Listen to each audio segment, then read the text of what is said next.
Hello guys, welcome back to our channel 1-2-Step. In this video, I'm going to be teaching you guys on how you can turn on or turn off your email notifications. So to do that, first of all, you need to be in your home page. And after that, you just need to find the settings option over here. Just tap on it.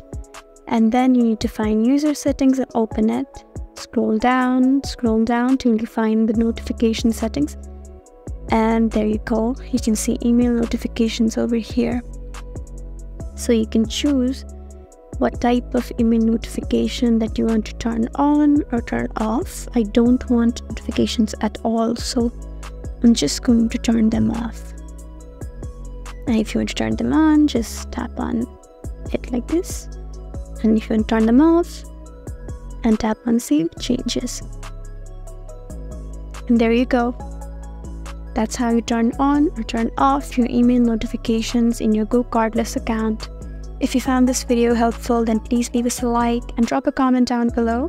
And if you want more helpful videos like these, then please subscribe to our channel. We'll see you again next time. Thank you for watching.